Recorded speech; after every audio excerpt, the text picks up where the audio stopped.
welcome to episode 23 of the Free Your Mind podcast. It's been a while. I think April was the last time I recorded any episodes. Been lots happening, lots going on. As you may or may not know, you may or may not have seen, I've launched essentially, I guess what you call a coach school, coach training. Something I'd sat with for a long time. And decided to do it. Decided to pull the plug on that. And there's two programs currently running.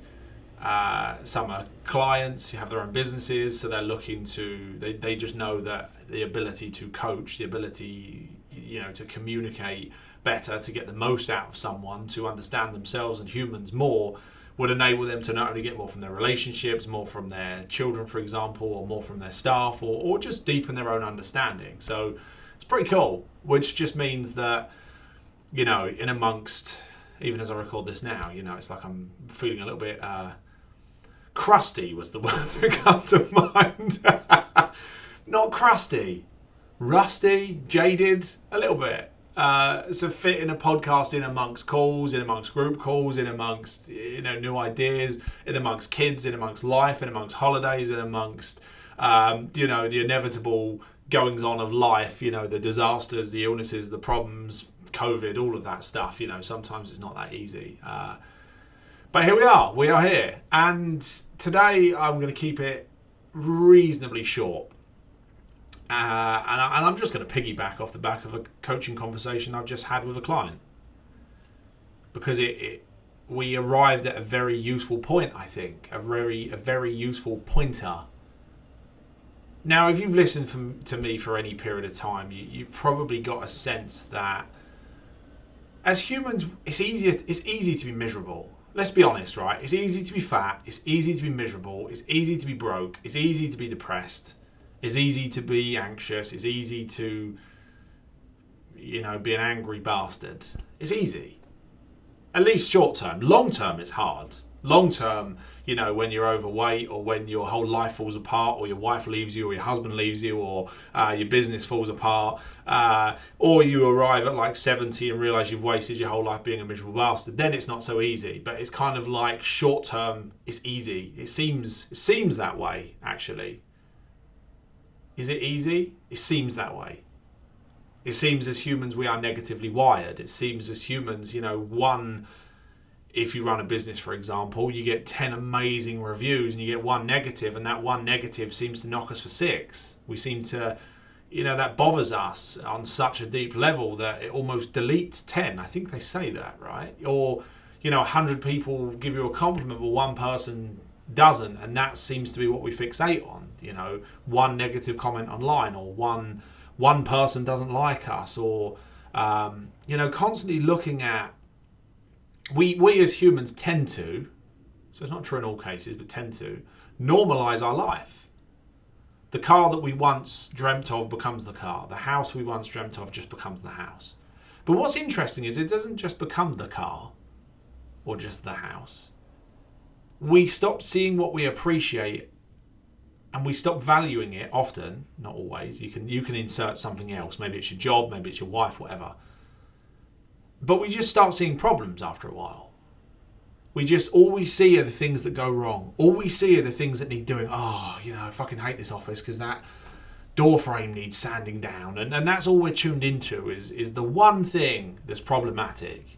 My fucking business, my staff this, my staff that, and this has gone wrong and that's gone wrong. But we're forgetting to look at all the things we appreciate. We forget to think about all the things the staff do right, or all the things the business does well, or all the money the business makes and how that can afford us the lifestyle we have, or enable us to give to charity, or enable us to help out friends or family, or, to even pay your staff's bills, or for them to pay their own bills because they're the one doing the job, right? And how that supports them, and how that supports their family, and how the suppliers you pay, that funds someone else's business, and the drivers that have driven the staff, or we forget to look beyond. We forget to look at what we appreciate. We forget to look at, we forget to we just get here, we walk to the office, or we work wherever we're going, right? And we forget to even appreciate the fact that we've even got a body that somehow beats its own heart Somehow your endocrine system does whatever it's doing with its hormones, and we're alive. But all we're thinking about is fucking ankles hurting. Oh, fucking stupid body. The shit stupid body that I have, my ankles hurting. It's not, but I'm giving you an example, right? And it's like, the wife. The wife hasn't bought me any cashews, and that's ruined my my macros today, because now I can't have cashews in my smoothie, and fuck's sake, she hasn't hoovered. Like, is she doing anything? Like, these aren't real thoughts, but you get the idea, right? Oh, Max keeps leaving his socks on the floor, and that pisses you off. And we're just tuned in to this negative focus. We're just always looking at what we don't have instead of what we do. We're always looking at what we want instead of what we have. Looking at the mistakes that are being made instead of the things that are being done well. The weaknesses of our staff or our friends or our kids or our whoever instead of the strengths. We take for granted the things that we should appreciate because we forget. We forget to appreciate the small things. We forget to appreciate the basic things. We forget to appreciate ourselves, this existence, our creations in life, and we normalize it. We forget that one day we dreamt of a house when we lived in a flat. We forget that there was times where, and this will be different for you, I'll speak for myself, right? I can forget that I once lived in a flat and dreamt of the day that I didn't. I can forget that I once used to have to pay for petrol at the pay at pump, because back in the day, as long as you had at least £1 in your account, you could fill up your tank, and then I knew I had about 2 weeks to try and find that money somehow. And either way, even if I got a bank charge, at least I had petrol, right? I forget that there are times, I don't even know how much petrol costs anymore, and that's, of course, it's not because I'm a bazillionaire, but it's because it's not something I have to think about anymore. But there might be a new complaint. Fuck's sake, I do need 4 new tyres. Great, you need 4 new tyres on my dream car that I forget that I have. On the dream car that I take for granted because I just get in it and just arrive somewhere. And I forget about the fact that there was a time I used to get the train in the rain and wish, oh, Lord, if only I could afford, whoever Lord is, right? I don't pray, but, let's go with it. Lord, if only I had the money for a car. My first car cost £375. It was a H-Reg baby blue Fiesta that had an oil leak that my brother paid for because I didn't have 375 quid. It took me years to pay him back. In fact, I don't even know if I paid him back. Don't tell him. Hopefully he's not listening. But we take it all for granted. We forget to appreciate the small things. We forget, and you can actually make a practice of this, right? You can actually, I don't often subscribe tools or tactics because you can miss the point. You can miss the behind the scenes of what this really is. Because what is it? Well, it's just thinking. Our thinking is negatively biased if we're, thinking negatively, right? Or pessimistic, or looking at all the problems. If you're a problem solver, which a lot of my clients tend to be, then we're good at solving problems. But because we're good at solving problems, we find ourselves always looking for problems that need solving, especially if you're in a job or a business. There's always something that can be improved. There's always something that can be better. There's always something that needs doing, and there's always something going wrong. But if you live in that feeling, if you live in the feeling of your thinking, if you live in that, if you're sucked into that thinking, then life is fucking miserable. It's just miserable. And you think, when do I get to be happy? When does everything stop going wrong? And the truth is, when does everything stop going wrong? Never. Life is inherently problematic. The quicker you accept that and see that, the better. When do you get to be happy? You get to be happy the minute you stop thinking about things that make you unhappy. The minute you shift your perspective, the minute you start thinking new thoughts, the minute you actually get out of your thinking and into your life, the minute you stop constantly using this gift of consciousness, this gift of awareness, the minute you stop using that to look at all the shit that you're not happy with, or all the things you don't have, or comparing yourself, etc., you see the general theme here, right? You see the trend. I don't need to keep over-egging the pudding here. I think I've made my point probably about 5 minutes ago. But just like to kind of lay it on thick and make sure I haven't left any bits out, because we can practice. That's where the practice of gratitude comes from. The idea is that we can take time to think about the things we appreciate, think about the things that we're grateful for. And I can tell you now, this has transformed my marriage. Years ago, this was one of the first steps I took. I realised all I ever did was think about what I didn't have, what she didn't do, what I didn't have, all the things she did wrong, the parts that annoyed me. And it was difficult at first. What do I appreciate about her? It was like I'd never asked myself that question. I don't know. What do I appreciate about her? What do I appreciate about what she does? What do I appreciate about her contribution to this relationship or to the kids? And it was difficult at first.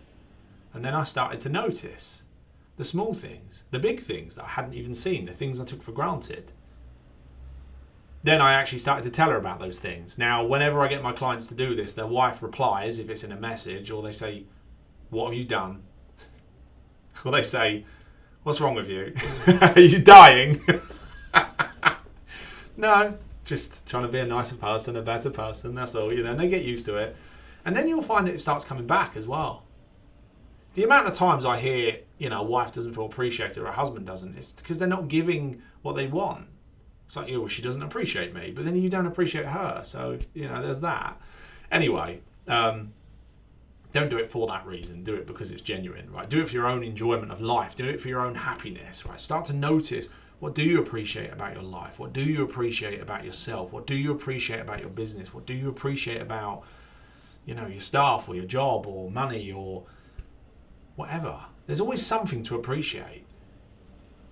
Even when I was like 50 grand in debt, there was still something to appreciate. It's like, yeah, I can't afford petrol, but at least I appreciate the fact that I know a trick to make sure there's petrol in the car. And I appreciate that I've actually got a car, because if I didn't, I'd be on a bicycle and that'd be a lot harder. And then I'd appreciate, wow, I've actually got a spare £3.70 for a latte. And it was the best latte I've ever tasted. It was like, And I'd appreciate, wow, I never used to be able to afford a latte, and I'm so glad, It can be really small stuff. Now, I will start to wrap this up, but when I was a PT back in the day, one of the things that made me different, and one of the things that potentially made me successful in what I did, is because of this approach. I had this approach even then. I recognised, we're training the physical, but the psychological, the emotional, the spiritual is playing a part in motivation, desire, drive, etc. At the end of the session, we would meditate, because it was like an evening session. So if you go home absolutely wired, you're buzzing out of your bloody, out of your face, like you've done a line of something, you can't sleep. So I would bring them down again. Lights off, we'd meditate, and at the end of that meditation, and a lot of them at first would giggle because this was weird. Who's this bloke? What's happening? I'm laying in this room with like 12 other women or whatever. And at first, I'd get them to reflect on it as well. So what did you appreciate? And I'd get some people to kind of talk about it. And the newbies would be like, I couldn't think of a thing. It's like, yeah. I wonder what implication that's having on your life and your happiness, right? The ones that had been here a few weeks started to be a bit more normal, started to not feel so stupid, started to feel like, oh, okay, I get this now. And then started to feel like, I actually really like this. They'd say, this is the only time all week that I actually stop. And I never think about the things I appreciate until this time, James. Cool. And by week 3, that list would have gone from maybe one thing to 6 things. And the ones that had been there by, say, week 5, week 6, longer, the ones that had been there for years, they could just reel off lists of appreciation. This and this and this and this and this and this and this and this and this and this. It's a practice. We're just not very well practiced at appreciating us, our lives, the people in our lives, the things we have. We're just so well practiced. You get good at the things you practice. Keep kicking a ball at a goal, you'll eventually get good at it. Keep trying to sell to people, you'll get good at sales. Keep talking on camera, one day you don't feel like an awkward weirdo. You don't look like an awkward weirdo. I assume, anyway. Hopefully I don't, otherwise I've just devoided my entire point.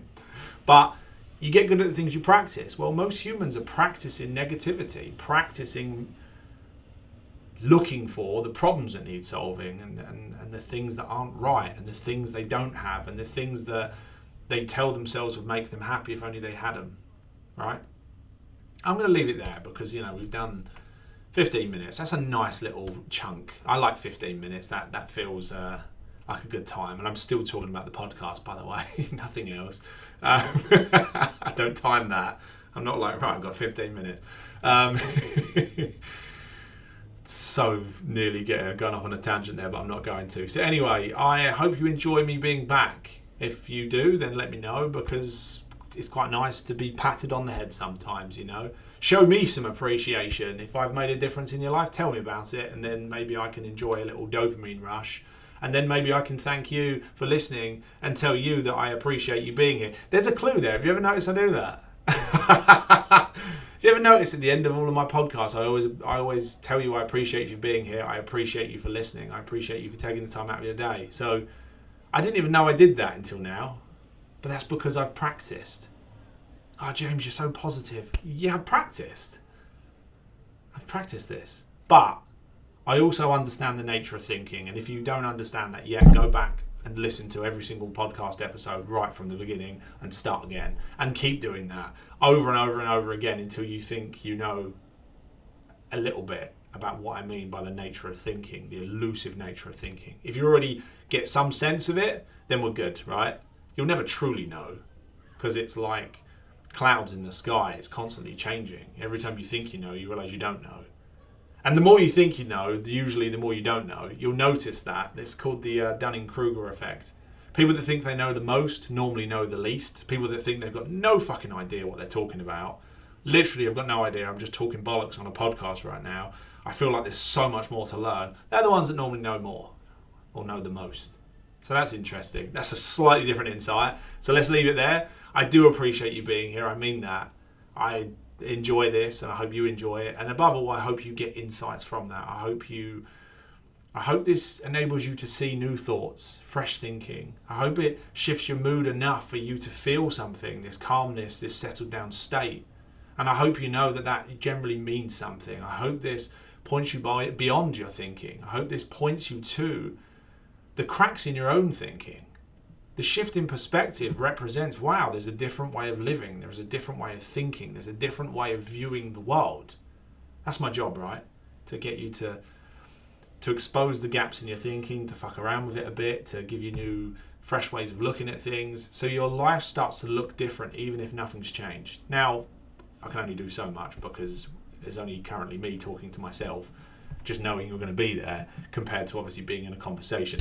Anyway, let me stop talking. I will let myself stop talking. Have a good one. I'll speak to you soon.